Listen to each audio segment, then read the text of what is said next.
Bienvenidos a la Iglesia Palabra Viva. Nuestra misión es hacer discípulos por medio de la palabra, para que vivan y den la vida obedeciendo y enseñando la voluntad de Dios, que es Jesús. Mateo capítulo 6, versículos 5 al 15. Y cuando ores, no seas como los hipócritas, porque ellos aman el orar en pie en las sinagogas y en las esquinas de las calles para ser vistos por los hombres. De cierto os digo que ya tienen su recompensa.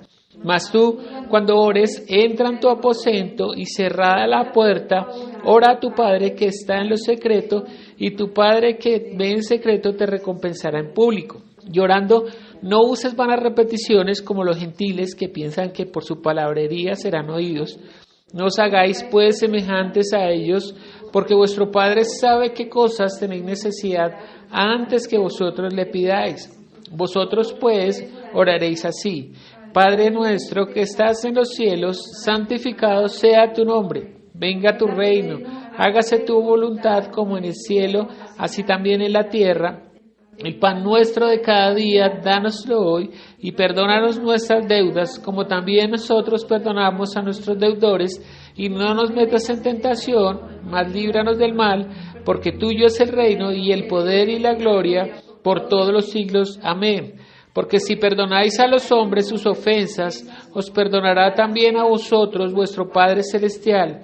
Mas si no perdonáis a los hombres sus ofensas, tampoco vuestro Padre os perdonará vuestras ofensas. Amén. Vamos a orar para que la palabra cumpla el propósito por el cual fue enviada. El propósito de la palabra es que nosotros conozcamos a Cristo y conociéndolo tengamos perdón de pecados. Entonces oremos.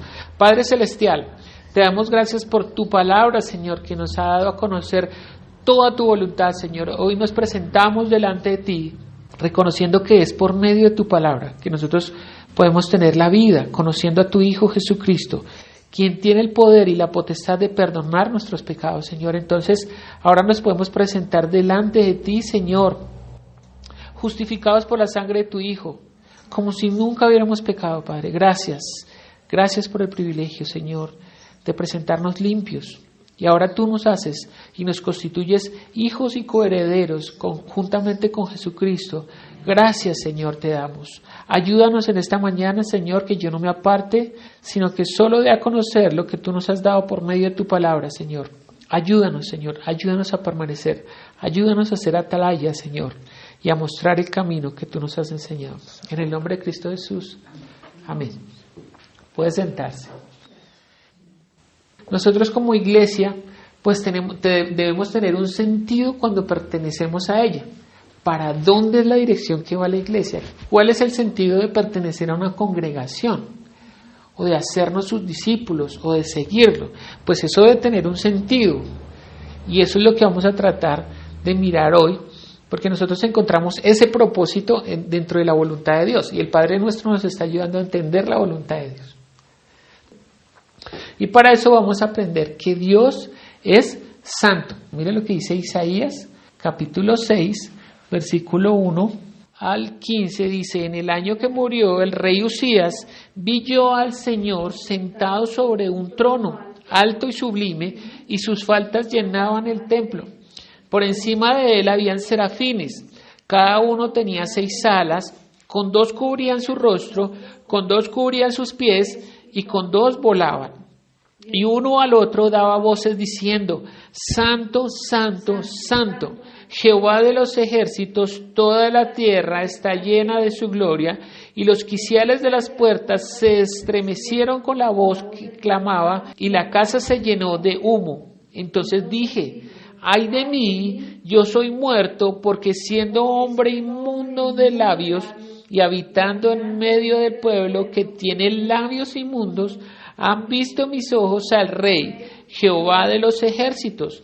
Y voló hacia mí uno de los serafines, teniendo en su mano un carbón encendido, tomado del altar con unas tenazas, y tocando con él sobre mi boca, dijo: he aquí que esto tocó tus labios, y es quitada tu culpa y limpio tu pecado. Después oí la voz del Señor que decía: ¿a quién enviaré y quién irá por nosotros? Entonces respondí yo, heme aquí, envíame a mí. Y dijo, anda y di a este pueblo, oíd bien y no entendáis, ved por cierto, mas no comprendáis.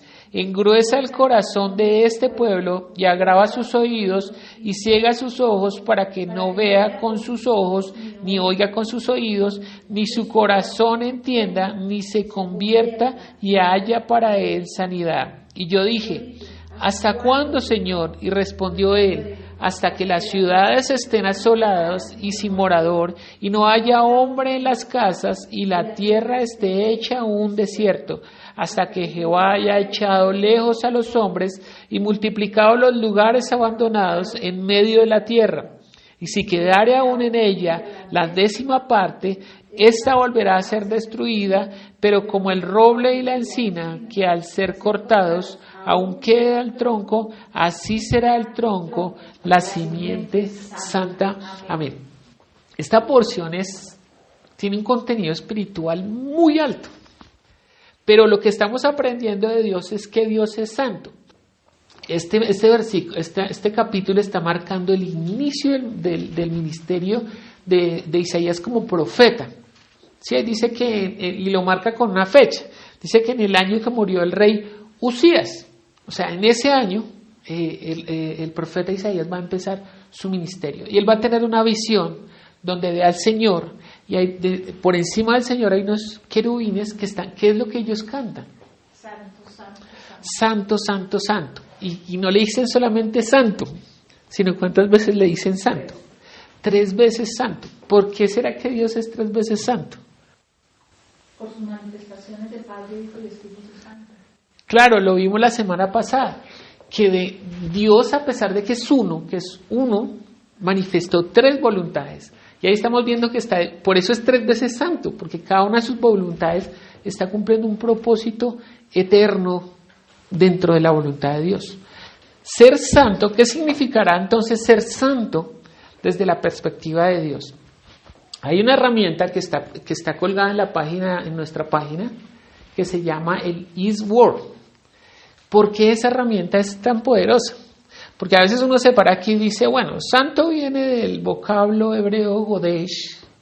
Entonces es un erudito este hombre, ¿no? ¿Cómo sabe hebreo? No, es que en la herramienta yo puedo ir al original, porque a veces las traducciones no son muy exactas y me hacen perder el sentido, pero la herramienta tiene una cosa que se llama, tiene un numerito, se llama Strong, esa opción es Strong. Entonces cada numerito lo que hace es llevarme a la palabra original. Ustedes saben que el Antiguo Pacto, toda la Escritura, lo que ellos conocían como la Escritura, que es Génesis a Malaquías, fue escrito en hebreo. Y ya el Nuevo Testamento fue escrito en griego. A veces hay complicaciones y por eso es tan importante la traducción que se conoce como la Septuaginta.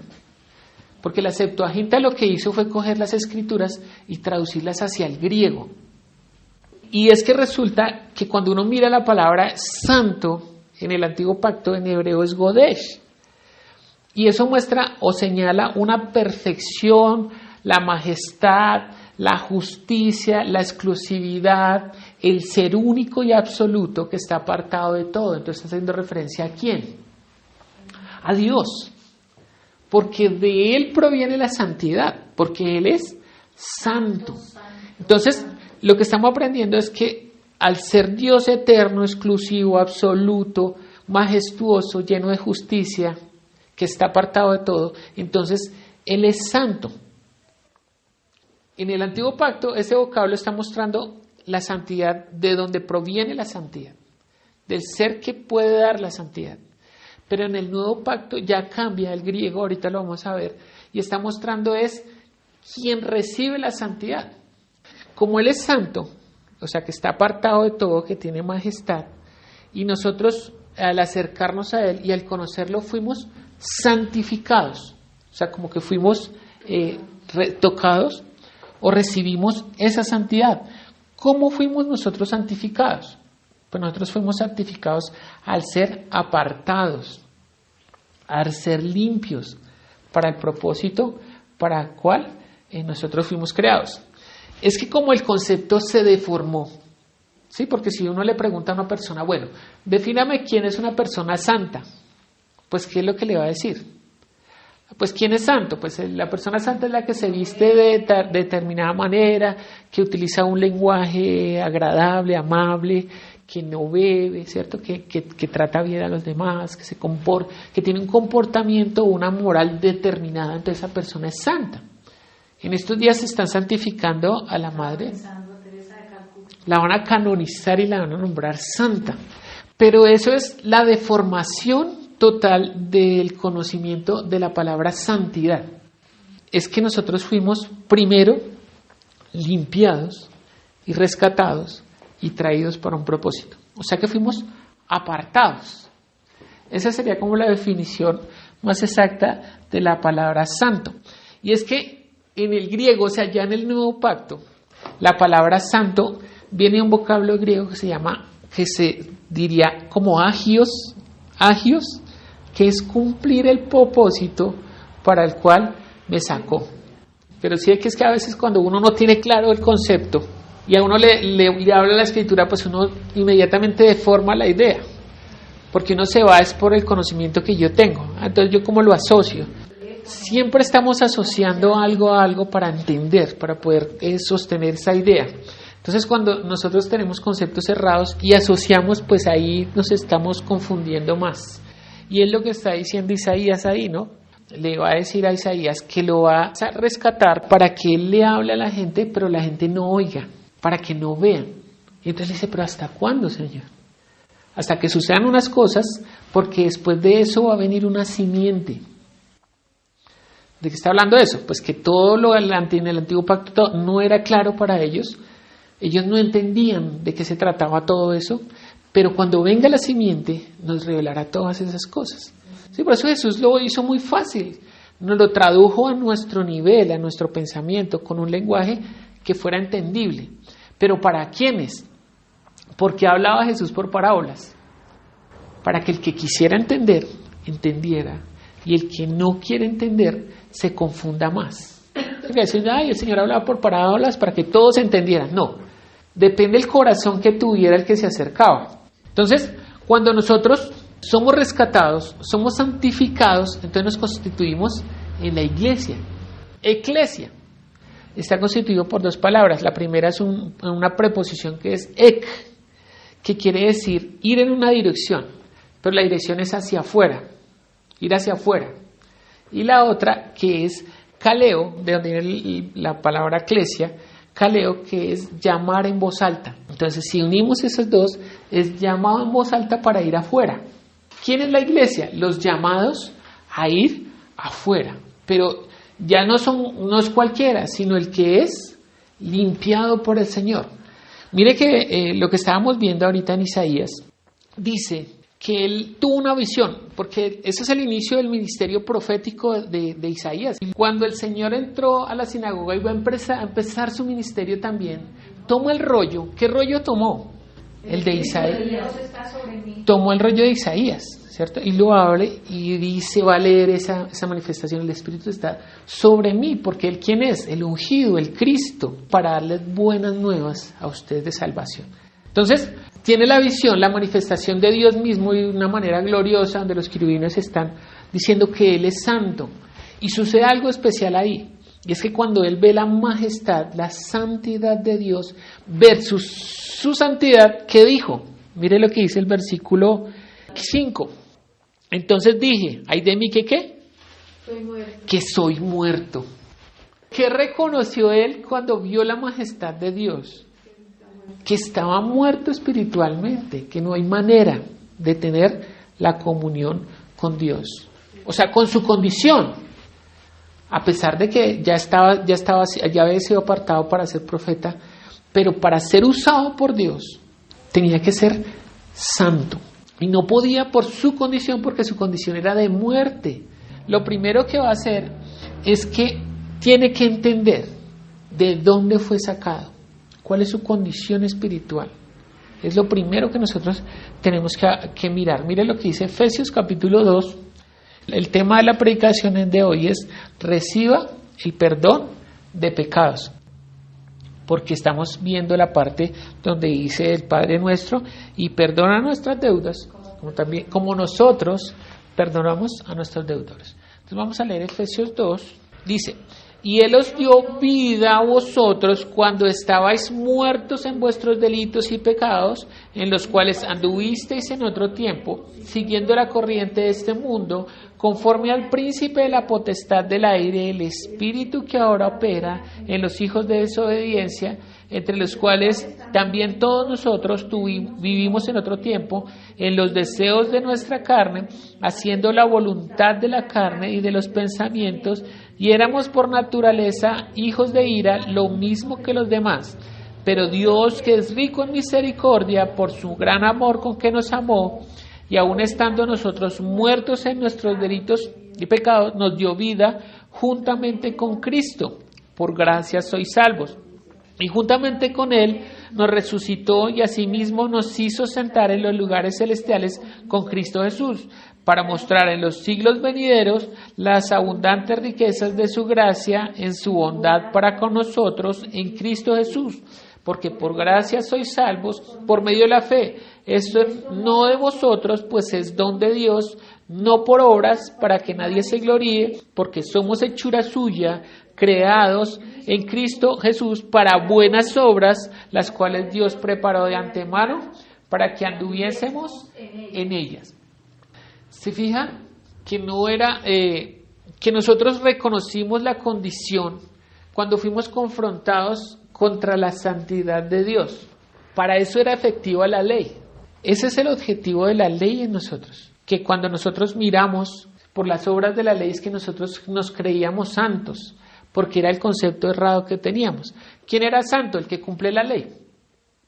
Pero nosotros, que somos esos gentiles, era para nosotros un poco más fácil reconocer que no era por las obras de la ley, sino que era, como dice el libro de los Efesios. Y ahí dice, porque por gracia sois salvos, no por obras, para que nadie se gloríe. ¿Cuál es el primer paso para yo poder ser santificado? ¿Qué dijo Isaías cuando se dio cuenta frente a la majestad de él? ¿Quién era él? ¿Que cómo estaba? Muerto. Que estaba muerto. En ese momento sucedió algo majestuoso. En la visión viene un arcángel y ¿qué le trae? Un carbón encendido. Un carbón encendido. ¿De dónde lo tomó? Del altar. Del altar. ¿Y qué hizo con el?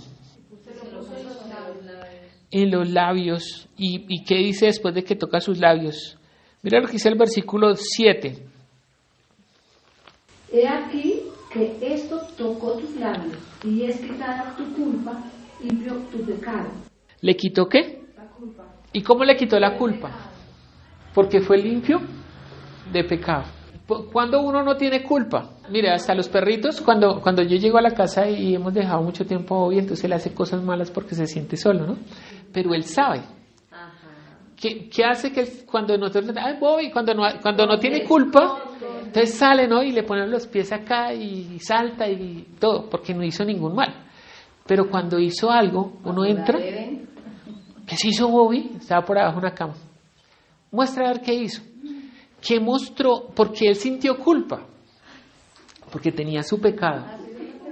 Fíjese que para que el Señor nos quite la sensación de culpa, perdona el pecado.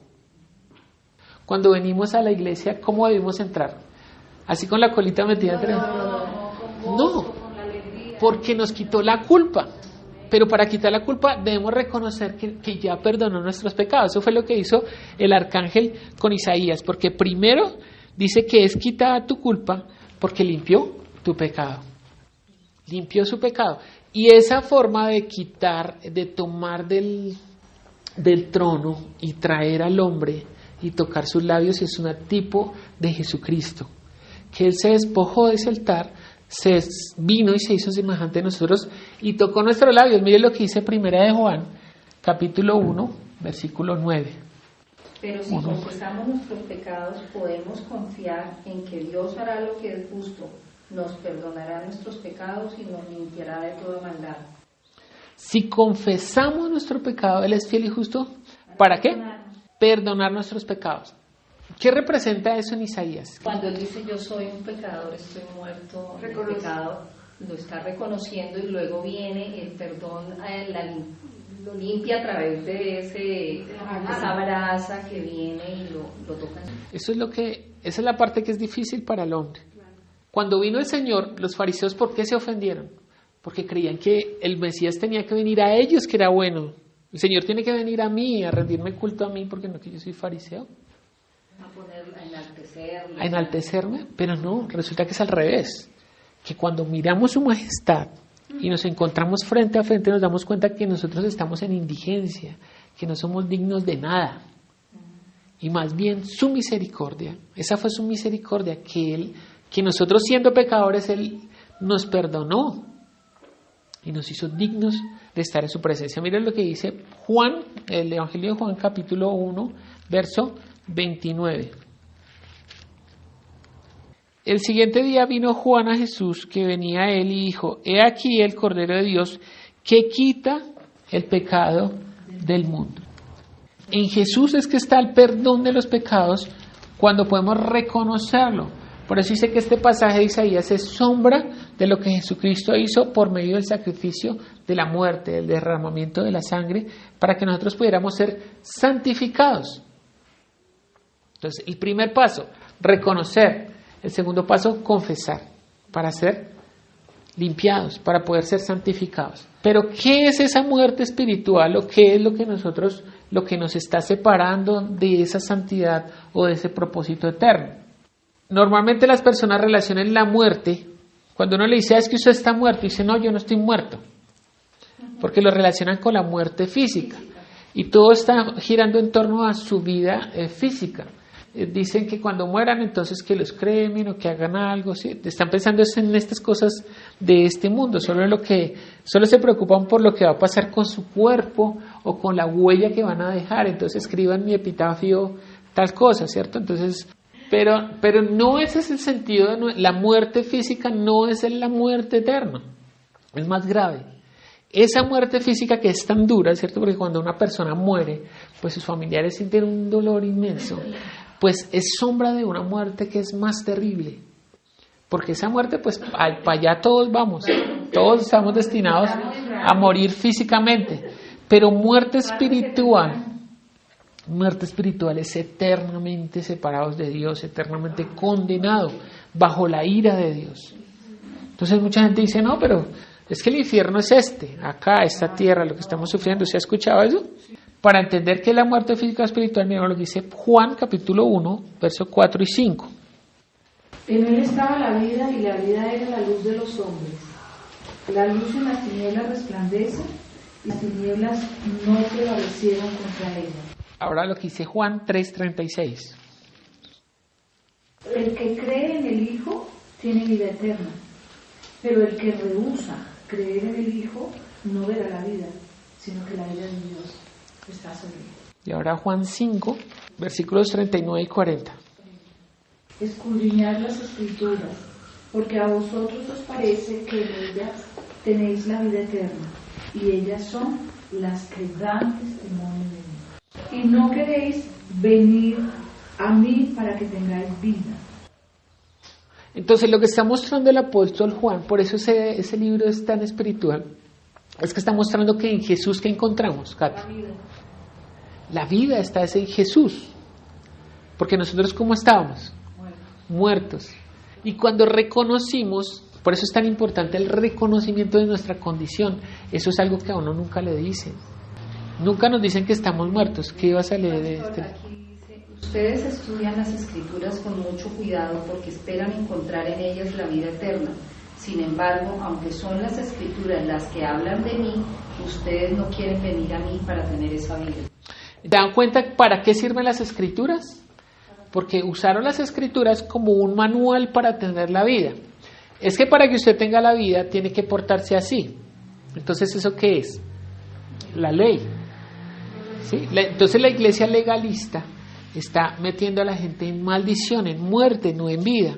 Porque le dicen: no, es que así tiene que comportarse, usted tiene que hacer esto, pero dice que no, que lo que están haciendo las Escrituras por medio de la ley, los salmos y los profetas, es dando testimonio a favor de Cristo.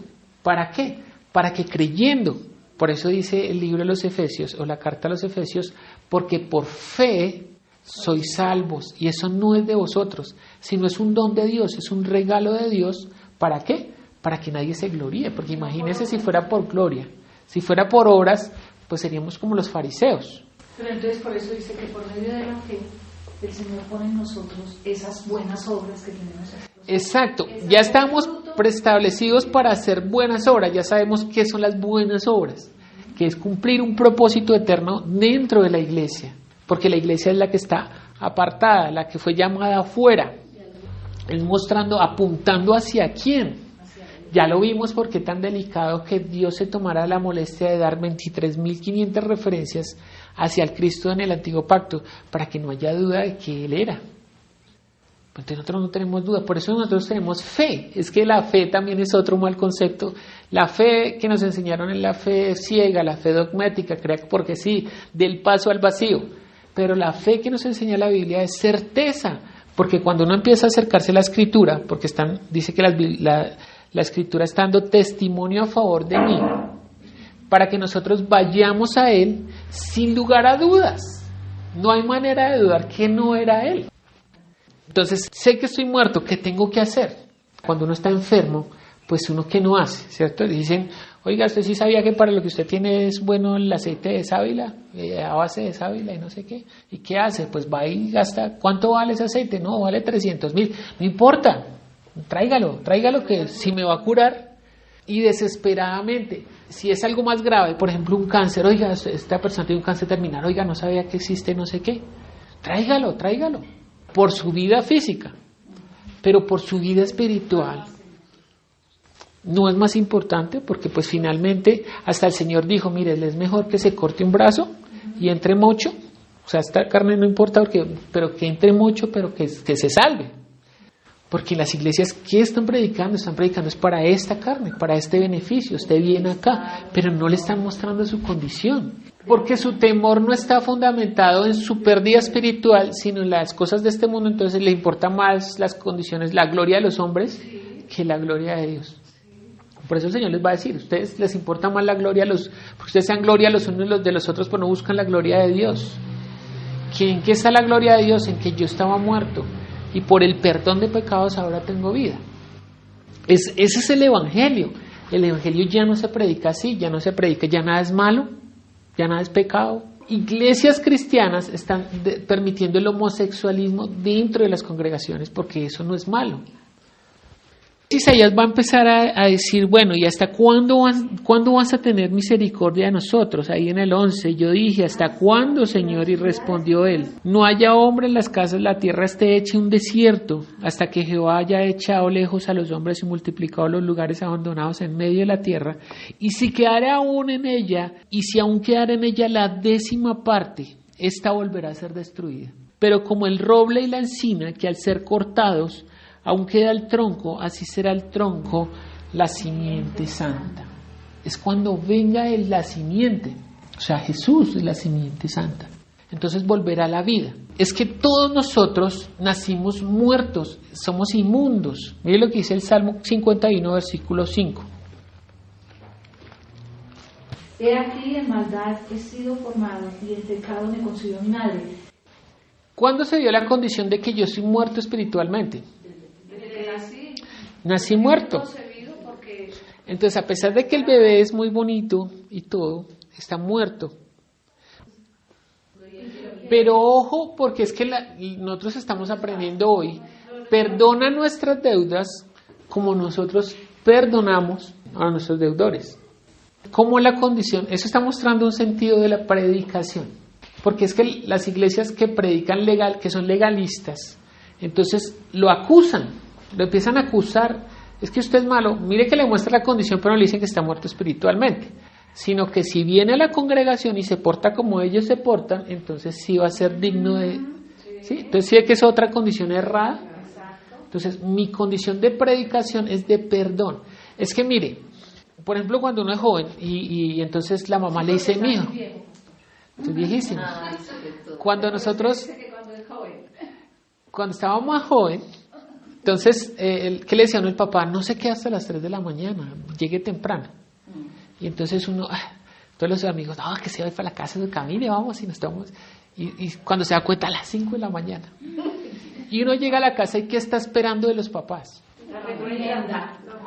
Porque uno sabe que eso está justo, es la justa retribución a lo que ellos me advirtieron. Pero ¿qué pasa si yo llego y mi mamá me recibe con una changuita, como es mi hermano que le gustaba la changua? ¿Sí saben? Yo no sé si saben qué es la... Sí, entonces lo reciben y lo tratan, hijo, no vuelvas a hacer eso. Vamos a hablar porque esto no se puede repetir. Tómate el desayuno y ve, descansas. ¿No es más duro? Porque uno está esperando la justa retribución. Pero ¿qué hizo el Señor con nuestro pecado? Que nos dice que de tal manera amó Dios al mundo que entregó a su Hijo. O sea, nosotros estábamos esperando la justa retribución por nuestra maldad y lo que hizo el Señor fue recibirnos, dio a su Hijo. O sea, algo que no tiene comparación, no hay precio como pagar eso. Pero entonces esa es la forma que Dios está enseñando que debe la iglesia predicar el Evangelio, con el perdón de los pecados. Entienda que en Cristo hay perdón de pecados, que tu condición es de muerte espiritual, y la muerte espiritual, ¿por qué es? ¿Qué es lo que estamos tratando de mirar? Pues por el pecado. Entonces, ¿cómo tengo que tener vida espiritual? Quitando el pecado. ¿Cómo puedes quitar el pecado? Nosotros tenemos unos retiros que van del 1 al 6 y vale 350,000. Entonces, cuando vas al retiro y te bautices, entonces es posible que el Señor pueda perdonar tus pecados. Igualito que en la Edad Media, ¿cierto? Entonces, miramos que la condición de todo ser humano, desde que nace, es de muerte espiritual. Y que nosotros éramos inmundos, porque dice que de labios inmundos, porque ¿qué confesaban los labios antes de conocer al Señor? Pues cosas sin propósitos. Por eso el objetivo de pertenecer a la iglesia es ser llamado de esa condición a una condición de vida espiritual. Mire lo que dice Romanos capítulo 6, versículo 22. Mas ahora que habéis sido libertados del pecado y hechos siervos de Dios, tenéis por vuestro fruto la santificación y como fin, voy a esperar a que los tengan para que los... Es muy importante entender esta parte. Mire que uno a veces se fija más en el 23, porque la paga del pecado, ¿cuál es? Muerte. Entonces, es vida. Pero mire lo que dice el 22. Mas ahora que habéis sido libertados del pecado. ¿Cómo fuimos libertados del pecado? Pero porque reconocimos quién era Él. Eso es la fe, certificar por las Escrituras que Él sí era. Ahora que yo ya certifiqué que Él sí era, entonces ahora yo puedo tener la tranquilidad que Él perdonó mis pecados por la fe, porque yo ahora creo en Él. Entonces dice, fuimos libertados del pecado. Fruto, ¿qué es el fruto? La santificación, ¿qué? Ya vimos que es la santificación. Dios es santo porque es absoluto, eterno, justo, apartado del pecado. Pero nos dio a nosotros la santificación. Ahora nosotros somos santos porque fuimos apartados de eso para el propósito de contarle al mundo. Entonces, Isaías es limpiado y el Señor dice, bueno, ¿y ahora cómo hago para enseñarles a los otros? Envíame a mí. ¿Para qué lo santificó? Para ese propósito. O sea, no, nos santificó porque es que aquí somos los 40 que nos vamos a salvar. Pero entonces, no, ¿para qué? Entonces Él dice las palabras que está esperando que el Señor diga a uno. ¿Para qué me santificó? ¿Para qué santificó la iglesia? Para que me envíes afuera. ¿Hacia dónde? Hacia los perdidos. No, vamos a Romanos 3:19. Ay, pero sabemos que todo lo que la ley dice, lo dice a los que están bajo la ley. ¿Sí? Para que toda boca se cierre y todo el mundo quede bajo el juicio de Dios. Ya que por las obras de la ley ningún ser humano será justificado delante de Él, porque por medio de la ley es el conocimiento de Dios. Entonces ya vimos, el objetivo de la ley era que presentarnos la santidad de Dios delante de nosotros. ¿Sí? Porque por la ley entonces yo puedo entender que yo no puedo, que yo soy transgresor, por más que me esfuerce, soy un transgresor por la ley, me está mostrando mi condición. Ese es el objetivo. ¿Cuál fue el problema? Que el hombre logró superar la ley. Por eso apareció el concepto de fariseo. ¿Qué pasaba con los fariseos? Están pegaditos a la norma, Pero por eso les va a decir, ¿qué lograron hacer? Blanquear el frontal del sepulcro. Lo blanquearon, pero por dentro ¿cómo estaban? Muertos espiritualmente. Porque, por eso sabemos que todo lo que la ley lo dice a los que están bajo la ley, para que toda boca se cierre y todo el mundo quede bajo juicio. Pero como ellos cumplen la ley, entonces dicen, no, nos salvamos nosotros no estamos bajo el juicio de Dios. Por eso cuando el Señor les habla, no, usted es un samaritano y tiene espíritu, porque no dice lo que nosotros queremos escuchar, que nosotros somos buenos, que usted tiene que venir es antes a ayudarnos a nosotros, a servirnos a nosotros. Fariseo viene del arameo, ya no es hebreo, es un poco más antiguo del arameo, del hebreo, el arameo, parash, que también quiere decir, es como una forma de santidad. Porque ellos eran en el tiempo de Jesús eran conocidos como los apartados. Pero fíjese lo que traduce ese parash. Traduce ser apartado para no contaminarse. ¿Nota la diferencia? Nosotros somos santos porque fuimos apartados para ir afuera, para contarle las buenas. Y ellos fueron apartados para no contaminarse. ¿Sí? La vez pasada hablamos de la señora que le regalaban todo y lo guardaba, ¿se acuerda? O sea, que eso era una forma de santificación, eso es ser fariseo. Le regalaban la vajilla, ay, no la usemos, guardémosla para un momento especial. Y le regalaban el vestido, ay, no me lo va a poner para un momento especial. Y cuando se murió, ese fue el momento especial que le ponemos a mi mamá para enterrarla. Ah, ese vestido que nunca se estrenó. Pero ese vestido perdió su propósito. ¿Cuál era el objetivo del vestido? Que se lo hubieran puesto. ¿Cuál era el objetivo de la vajilla? Pues usarla, que se rompa, se gaste de servir ahí la comida. Pero si se perdió ahí, eso es lo que hacían los fariseos. Se guardaban en el armario para no contaminarse con nadie. Nadie más es digno, solo nosotros. Eso son los fariseos. Pero nosotros somos santificados para llevar eso, para hablar. ¿A quién? Envíame a mí. ¿A quién? Somos llamados para ir y contaminar. Más bien, sí. Miren lo que dice Mateo capítulo 3, versículo 7 al 12. Pero cuando Juan vio que muchos fariseos y saduceos iban a que los bautizara, les dijo: raza de víboras, ¿quién les ha dicho a ustedes que van a librarse del terrible castigo que se acerca? ¿Cómo les dijo? Raza de víboras. Imagínense, eran los buenos. Pero ¿qué les dijo? Que tenían que hacer frutos ¿de qué? De arrepentimiento. Entonces el bueno, por la ley, ¿de qué se tenía que arrepentir si era bueno? ¿Se da cuenta que el arrepentimiento cristiano no es el que nos enseñaron? Que nos enseñaron fue remordimiento. Que siéntese mal por su pecado, llore y acérquese y no lo vuelva a hacer. Pero no le mostraron su condición. Entonces, ¿cuál es el arrepentimiento cristiano? Pues siéntase mal porque usted está muerto espiritualmente. ¿Sí? Entonces, arrepentimiento es cuando yo descubro cuál es mi condición. Se da cuenta que las mujeres lloraban por Jesús y Jesús les dice: no lloren por mí. Entonces no han entendido que para eso vino el Cristo, para degustar la muerte. Lloren por ustedes, porque yo sé cuál es mi propósito y sabe, pero ustedes, si no entienden, se van a perder ellas y sus hijos. Entonces mire lo que dice ahora Mateo capítulo 5, verso 17. Como el problema de ellos era que ellos cumplían la ley. Sí, no penséis que he venido para abrogar la ley. No, los profetas. No he venido para abrogar.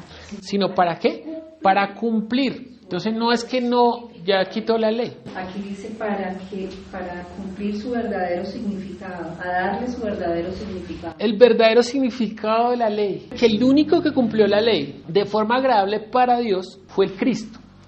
¿Por qué? Lo que estaba diciendo él era que debían arrepentirse, o sea que el bautismo que practicaba Juan era un bautismo de arrepentimiento. Entonces, como ellos ya cumplían la ley, en Mateo 5, 21 al 22 va a decir: oíste que fue dicho, no matarás. Y ellos dijeron, no, pues ¿acaso nosotros matamos? Y el que mate entonces es digno ¿de qué? De juicio y de muerte. Entonces ellos dijeron, no, nosotros no matamos. Pero el que se vaya en contra de su hermano es como si lo hubiera matado. Entonces ellos, ¿cómo así? Entonces tuvo que subir porque ellos sí cumplían la ley.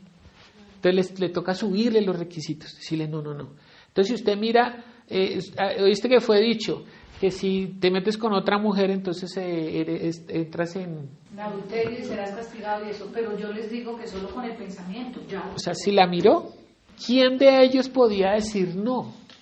Pues entonces ya no podemos cumplir.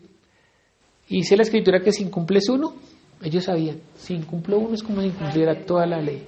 Igual que cuando empiezan a la mujer adúltera, encuentran a la mujer adúltera y la llevan, porque la ley dice que hay que matarla, fiel a ella, esto, y él tan hermoso con su calma, con su paz, como les dice, bueno, pues entonces matémosla, el que crea que no tiene pecado, empieza.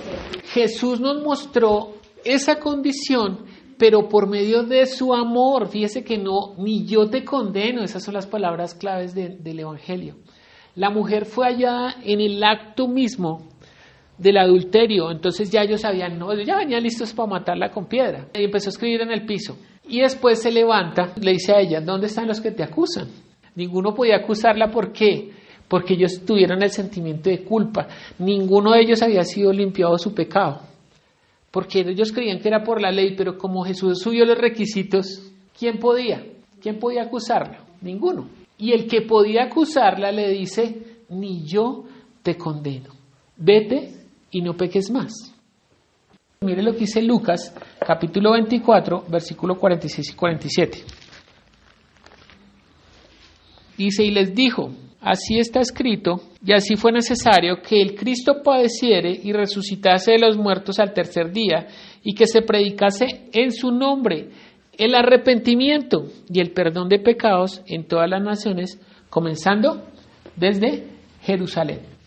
Entonces ahí está clarísimo. Empecemos del principio. ¿Cuál es la primera condición?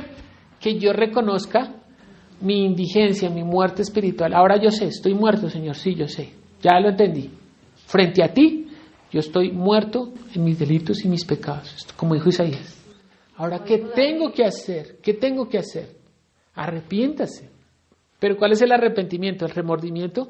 No, reconozca que no es por usted ni por las obras de la ley que usted se puede justificar, que no es por las buenas obras, que era por Jesucristo.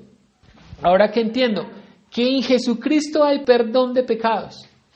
¿Cómo entiendo que en Jesucristo hay perdón de pecados? Pues creyendo en Él, creyendo que Él es quien dijo que era. ¿A quién iremos, dice Pedro, si solo tú tienes las palabras que nos dan la vida eterna? Esa es la confesión más alta de cualquier cristiano. ¿A dónde vamos a ir nosotros si solo en Cristo está la vida? Y después, recibir la vida. Otra vez, Romanos capítulo 6, verso 22. Mas ahora que habéis sido libertados del pecado, ¿qué pasa cuando somos libertados del pecado? Tenéis vuestro fruto, la santificación y como fin, la vida eterna. Mi condición de muerte espiritual es porque yo tengo pecado. Pero ¿qué pasa si el pecado es quitado? ¿Qué fue lo que hizo Jesús? Nos lavó con su sangre, limpió nuestros pecados, pagó por nuestros pecados, quitó el pecado. Dice que ya, así como está el oriente y el occidente, ya no hay pecado, ya no hay por qué acusarnos. Entonces, si ya no hay pecado, ¿qué tiene? Es como una ecuación, ¿cierto? Si era por el pecado que tenía muerte espiritual, la paga del pecado es muerte, y le quitan el pecado, ¿qué pasa? Que ahora tiene vida. Recibir la vida es eso, entender el fruto que tenemos ahora es santificación y como fin la vida eterna. Ahora, ¿qué hago? Salir a predicar. Salir afuera, esa es la iglesia del Señor.